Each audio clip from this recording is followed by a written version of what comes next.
Life isn't black and white, but West London is.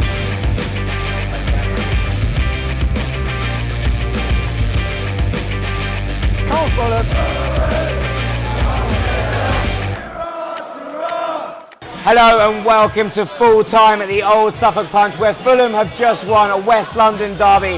Fulham 2, QPR 1 at the Cottage. My name is Jack Collins and I'm joined by Dom Beck. Hello, hello. And Ben Jarman. Hello, hello. We are back. Ladies and gentlemen, West London is black and white. Dom, that was terrible. Oh, that first half was beyond awful. Like, in that first half, I was like, why have I returned to club football? Like, this is not why I've come back from the Balkans to watch this rubbish. But then, like, we should not have gone into that half-time 1-1. Thankfully, we did. We could have easily been, what, 3-4-1 down in that first half? Easy. Although, equally, we could have been 2-1 up. We did hit the post. Yeah, but I just didn't see what we were offering. We just looked so placid. It was just dull, boring. Same old club football being fucking boring. Look, I don't want to start this off on so much of a negative. We have just won a West London derby, Ben. It was uplifting at the end. Everyone was very pleased. It wasn't a good performance. I don't think anyone is going to stress that. But today we saw a little bit of grit, a little bit of determination, a little bit more of Fulham than we've seen in recent weeks. Yeah, I thought if we hadn't scored when we did, I thought the game would have got away from us a little bit because they were starting to come back in. They were very much on top of Fulham. But that goal really propelled us on, and then the end of the first half we were very, very strong. Started the second very slow to get going, but we grew into the game massively. And I think there was obviously one distinct change. It was Bobby Reid. As soon as he came on, so direct, opened up the game for Fulham, put us on the front foot, and started to get the best out of Caballero and Knockout. We're going to talk about Bobby Reid a little bit more in a little bit more depth later, but Dom, we conceded early. You're going to notice a pattern here. I'm going to go to Dom for the negatives, Ben for the positives. Conceded really, really early, and it is absolutely barbaric defending in some ways. Vintage Fulham, as I said it. How many goals do we concede to come down the left-hand side? Brian gets spun, I can't remember by which player, then obviously it comes in, right at sort of palms it out, it hits Jordan Hugo and just goes over the line. I think Adoy's trying to clear it, but how many goals are going to come down that left-hand side? I can't believe you saw it. Yeah, I was just like, I was quite sensible today. I was in the ground 10 minutes early. You alright? Yeah. Is international break like damaged you, or we? Yeah, no, I got there, I was like, I shouldn't be here. To be honest, and so it proved. I actually missed it. Yeah, I was trying to give a ticket back. No, I just like it was predictable in that sense. Like, I kind of thought it was going to be a game where if we were to win it, we were going to go down to get and come back to win the game. It was just like the state of the defending on that goal. It's like we're playing a team who's possibly got the worst defence in the league. They let Middlesbrough score 2 goals against them, right? That's beyond unacceptable to start off with. Well, I don't think they've kept a clean sheet this season, or if so, they've kept one.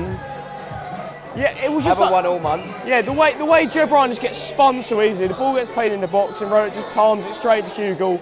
It's obviously over the line. You can tell it from the back of H5 it was over the line. So, yeah, it wasn't the greatest start, but I thought if we were going to get back into the game, it was only going to be if we were going to go down 1 goal. And thankfully got back into the game, but I think we got lucky in that first half that we weren't worse off. But as you say, we got better in the second half of the first half, which obviously I didn't see. So. You know, we did improve into the half. The first 20 minutes, Ben, were like among the worst I've seen Fulham play in a long, long time. We had no ideas, seemed like, it was like, oh, we'll play to Mitrovic, but Mitrovic isn't here. Yeah. And there was no ideas as to what we were actually about to do. What we did was we got stuck in 2 styles of football. We were like, we'll try and play out to the back, but QPR went man for man, and to be fair, it worked for them. They crowded out all of the best players. Harrison Reed had no time on the ball, nor did Kearney. And what we did do is revert to try and play long ball to Mitrovic. He wasn't there, it was Kamara. And we were getting bullied all over the shop. Eze ran the game for them for a long time. He was must. I wanted to talk to you about Eze because he was actually class tonight. So good. When he was receiving the ball into feet, he was turning, he was driving at our defence. We hated it. Ream was absolutely on the ropes. Ream was like a boxer that was being pummeled by a guy for like 5 minutes straight. He was completely defenceless, and it wasn't for a long time that he managed to get back into. If we get promoted, the bury Eze into the side. Yeah, 100%. We did score, Dom, and I know. Look, I've got to put my hands up here, and I would like to say that I thought Abubakar Kamara wasn't just good in terms of goal scoring today. I thought he played quite intelligently. Yes, he had his mishaps. He still backheeled the ball out of play at one point and tried to claim it was a throw-in, all sorts. But you know what? Hands up to Boubacar Kamara today because I was sceptical and he did the business. Well, no, I said it pre-game. I said it to all you lot that he is going to score this season before Bobby Reid does. Because I thought, from what I saw when he came on against Birmingham, He will if he keeps starting ahead of him, yeah. well, someone texted me saying that he was going to be starting on day. I was like, surely not, because obviously Bobby Reid's been playing more. But what we saw against Birmingham, I thought actually, I was fairly impressed by that. I know when I said it on the match review podcast, people were quite surprised me being positive about Boubacar Kamara, but he's clearly. There'll be more surprise with me, fucking hell. I think there's been a lot of. I think he's got a point. He has got a point to prove this season because obviously he gets a lot of stick. But I think with his first goal, you've got to get credit for the way Dennis Odoi cuts inside and whips in that beautiful ball. It's a lovely ball. All he needs to do is just slant his head on it and it's going into the back of the net. That goal is all Odoi. Well, I didn't think Odoi had a good game, but I did really well there. Yeah, he was exceptional in that situation where he won the ball back, turned, drove it to defence, was assertive with that ball in. It's a great ball, like Dom said, but other than that, he didn't really do too much. One point, I don't think you would have seen that type of goal on a Slavica Kanovic. I completely agree. Because you would have seen Fredericks, who's on the right hand side, go out wide, ping down the line, do his like legs up and down and not cross the ball in. Odoi pings inside, whips in the beauty of the ball, early cross over into Kamara, and we need a slight header to go into the back of the net. So I think you've got to give credit to Odoi on that goal. I mean, I've always thought we should be playing Stevie Session, but to me it looks like he's off to Spurs in January, or he's off somewhere because he's not even in the matchday squad. I don't know about Spurs anymore, mate. Yeah, he's not even in the matchday squad anymore. But I think, yeah, Odoi, what a ball. But you still got credit for Kamara for getting his head on that ball and putting it in the right area to goal. Because Kamara, we know, could easily have played that 5 yards wide. And I think, people were discrediting Kamara, but again, I thought he was very good when he came on against Birmingham. I'm not saying he changed the game, but he changed the way we were attacking. Yes, he cut it back and he fell over, but he also had a chance where if Lee Kant doesn't get a hand to it, that's going in the back of the net. And I think today, it was the right decision to play him over Bobby Reid. Okay, all right, and talking to people that changed the game, and talking to Bobby Reid, let's talk about Bobby Reid. Because Bobby Reid came on second half, and they brought him on for Harrison Reid. Yeah. And I went, oh no.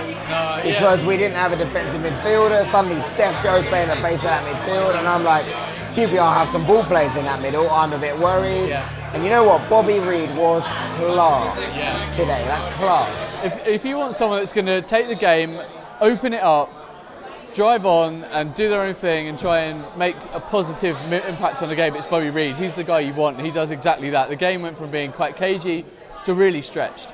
And we were finding gaps in the channel. He was driving the QPR's three-man defence. He was driving them really far back. The best out of Knockout and Cavallero yeah, as well, absolutely. Which is key, right? Yeah. Knockout, I think, today had one of the most frustrating games I've ever seen. He promises so much. I just wish he would use his right foot, but he's just so reluctant to. But in the first half, and the whole game actually, we had real trouble matching up to that 3-5-2 that QPR were playing. And it wasn't until we went 3-5-2 as well that we really started to cancel each other out. That worried me a lot. I'm not going to lie, obviously Parker went 3-5-2.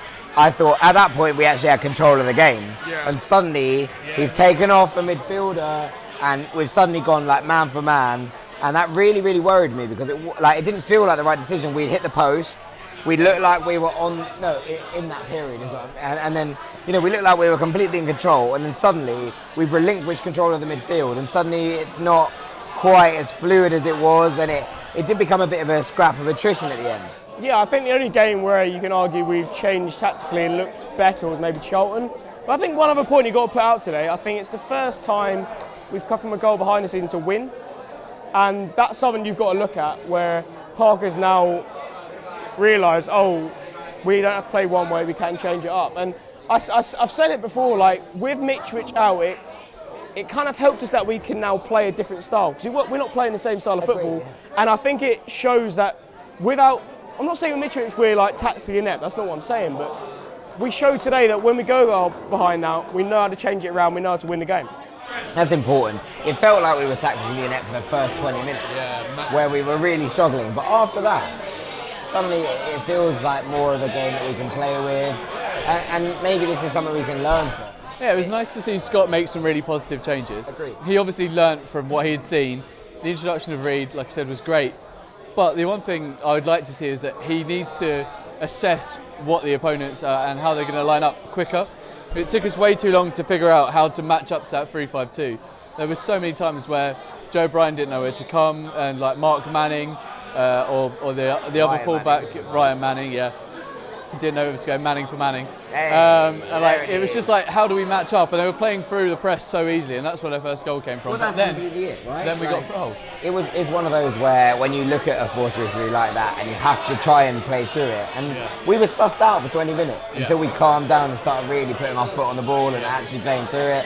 And there were so many misplaced passes, and Hamian was poison, and suddenly you're like, calm down, settle down. And as soon as we started playing, we were in control. And then and that's important, right, going forward, because we have to be in control of these kind of games to actually move them onwards. 100%, yeah. I don't think, like I said to you earlier, it wasn't until we scored that first goal that we asserted any sort of dominance on the game.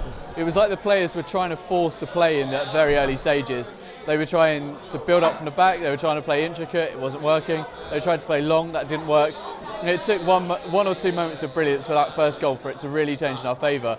That was when the game became a little bit more open, it became a little bit more ragged, and then we sort of like got on the front foot. Won all the tackles, we were starting to get to first and second balls quicker. I know very easy to say you win a game on first and second balls, but it's small things like that that does turn the game in your favour, and we started to win them. Tom, before we close this off, man of the match today? Kamara? Sky man of the match? Yes, you can say Bill really changed the game, but I thought in the first half he was our best player by a country mile. I understand he's got his faults, but we would not have won that game without him today. I think that's as simple with the way you got to look at it.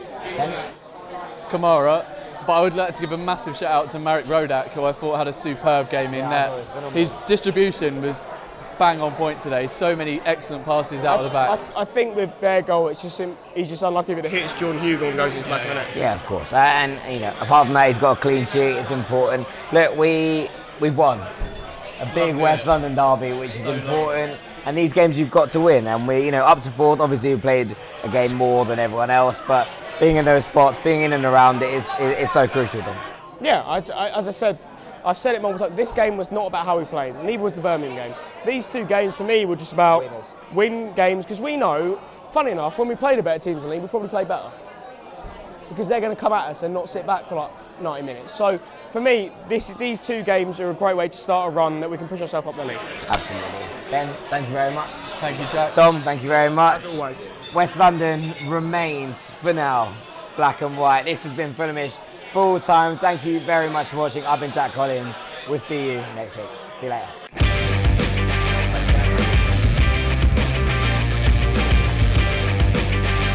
Come on, Fulham.